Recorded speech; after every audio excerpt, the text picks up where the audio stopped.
సుమన్ టీవీలో మీ business promotions కోసం ఈ కింది నెంబర్ను సంప్రదించగలరు.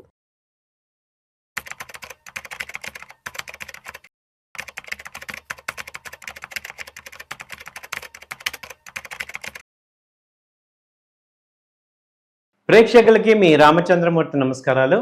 ఇవాళ ఈ వీడియోలో మనం గోల్డ్, సిల్వర్ ఎలా ఉన్నాయి, క్రూడ్ ఆయిల్ ఎలా ఉంది, అలాగే ఈ ట్రంప్ గారు ఈ ఇస్లామాబాద్లో ఇరాన్, అమెరికా వీళ్ళు చర్చలు రెండో విడత జరుగుతున్న నేపథ్యంలో ఎలా ఉండబోతున్నాయి అనేది మనం చూద్దాం.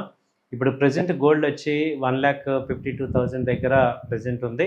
అంటే ఇంటర్నేషనల్గా $4,850 దగ్గర ఉంది. ఇదేంటంటే గోల్డ్ ప్రజెంట్ లాస్ట్ 1 వీక్ నుంచి కూడా పెరుగుతున్నాయి.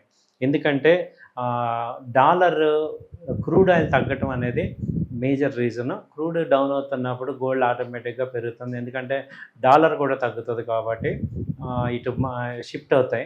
అలాగే సిల్వర్ తీసుకుంటే ఇప్పుడు 2,51,000 ప్రజెంట్ ఉంది. అంతకుముందు ఇది 2,35,000 నుంచి అప్ ట్రెండ్కి వచ్చింది. సో ఇది ఇంటర్నేషనల్గా కూడా $70 నుంచి ఇప్పుడు $80కి వచ్చింది. కాబట్టి ఇది పాజిటివ్గా ఉంది. సో క్రూడ్ వచ్చి ఇప్పుడు ప్రజెంట్ 8670 ఆ రేంజ్లో ఉంది. అంటే ఇంటర్నేషనల్గా $92 దగ్గర ఉంది. మొన్న $115 దాకా కూడా వెళ్ళింది. సో ఇండియన్ మార్కెట్లో అప్పుడు 9,910,000 దాకా వచ్చి ఇప్పుడు తగ్గాయి. సో లాస్ట్ 2-3 డేస్ నుంచి కూడా ఈ హార్ముజ్ జలసంధి దగ్గర ఈ యొక్క ఇంకా షిప్పులు బయటికి రావాలి. దాదాపు 800 షిప్పుల్లో 100 షిప్సే బయటకు వచ్చాయి. ఇప్పుడు ఈ యుద్ధం శాంతించడంతో ఈ షిప్లన్నీ బయటకు వస్తే కొంచెం క్రూడ్ ఆయిల్ రేట్లు ఇంకా తగ్గే అవకాశాలు ఉన్నాయి. దాంతోపాటు గోల్డ్, సిల్వర్ కూడా పెరిగే అవకాశాలు ఉన్నాయి. ఎందుకంటే లాస్ట్ గోల్డ్, సిల్వర్ వచ్చి ఇప్పుడు సేఫ్ అయిపోయిన రిస్క్ మెయింటైన్ చేస్తాయి కాబట్టి గోల్డ్ మీద ఇన్వెస్ట్మెంట్స్ మళ్ళీ మొదలయ్యే ఛాన్సెస్ కనపడుతున్నాయి ప్రజెంట్. అయితే విపరీతమైన మూవ్మెంట్ అయితే ఎక్స్పెక్ట్ చేయలేకపోతున్నాం. సో 1,55,000 నెక్స్ట్ టార్గెట్ దాకా ఛాన్స్ ఉంది. అంటే ఇంటర్నేషనల్గా $5,000. అంతకుముందు లో లెవెల్ ఏంటంటే $4,500 లో లెవెల్. ఇప్పుడు $5,000 వరకు వెళ్ళే ఛాన్స్ ఉంది. సో ఇప్పుడు ఇండియన్ మార్కెట్లో అయితే 1,55,000 దాకా వెళ్ళే ఛాన్స్ ఉంది గోల్డ్.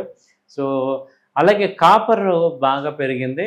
కాపర్ వచ్చి మొన్న 1,180 అలా ఉన్నది, ఇప్పుడు 1,270 దాదాపు $100 పెరిగింది.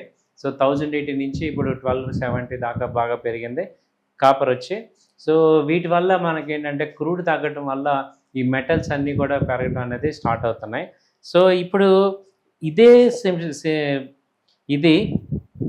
గోల్డ్ ఈటీఎఫ్లోకి ఇప్పుడు ఈ ఏడాదిలో 6 రెట్లు జంప్ అయినాయి అనేది ఇవాళ న్యూస్ మనకు తెలుస్తుంది. గత ఏడాదితో పోలిస్తే ఇవాళ గోల్డ్ అమాంతం పెట్టుబడులు పెరగడం అనేది జరిగింది. పెద్ద మొత్తం పెట్టి భౌతికంగా బంగారం ఫిజికల్గా గోల్డ్ కొనలేని వారు చిన్న చిన్న మొత్తాల్లో గోల్డ్ ఎక్స్చేంజ్ ఫండ్స్, గోల్డ్ ఈటీఎఫ్స్లో కొనడానికి అలవాటు పడ్డారు.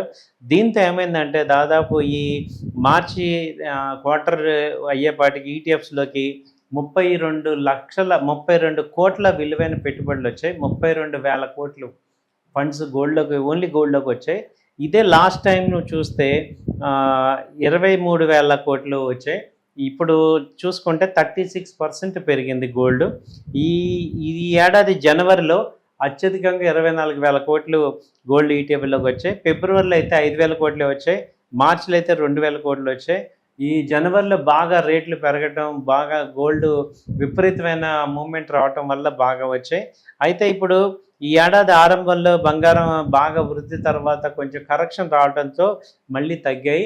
ఈ నెక్స్ట్ క్వార్టర్ బాగా పెరిగే ఛాన్సెస్ అయితే కనపడుతుంది అంటున్నారు. ఇప్పుడు బంగారాన్ని ఇన్ఫ్లేషన్కి హెడ్జ్గా భావిస్తారు. ఎందుకంటే అది రిస్క్ని తట్టుకుంటుంది. పోర్ట్ఫోలియోలో రీబ్యాలెన్సింగ్కి బంగారానికి రిలేషన్ ఉంది. సో పెద్ద మొత్తంలో నిధులు రావడానికి కారణం ఈ జనవరిలో రీబ్యాలెన్స్ చేయటం అనేది అర్థమవుతుంది. అలాగే గోల్డ్ ఈటీఎఫ్, గోల్డ్ ఫండ్స్లో టోటల్గా ఇప్పుడు చూసుకుంటే 58,000 కోట్లు ఉన్నాయి. ఏడాదిలో ఇప్పుడు 3 రెట్లు పెరిగి 1.71 లక్షల కోట్లకి గోల్డ్ అనేది వచ్చింది. గోల్డ్ ఈటీఎఫ్స్లో గోల్డ్ నిధులు వచ్చాయి.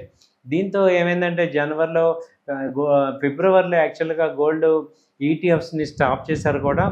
కొన్ని రోజులు స్టాప్ చేసి మళ్ళీ రివైజ్ చేశారు. సో గోల్డ్కి అయితే ఎప్పటికీ కూడా వన్నె తరగని ఆకర్షణ అయితే కనపడుతుంది. అయితే ఎంత పర్సెంట్ పెట్టచ్చు మన యొక్క క్యాపిటల్లో అని చూస్తే మన స్టాండర్డ్ రూల్ ఏంటంటే మన క్యాపిటల్లో మ్యాక్సిమం చూసుకుంటే మన క్యాపిటల్లో 30% వరకు మనం ఇన్వెస్ట్ చేయొచ్చు గోల్డ్ అండ్ సిల్వర్లో అనేది అర్థమవుతుంది. థ్యాంక్ యూ అండి. నమస్తే.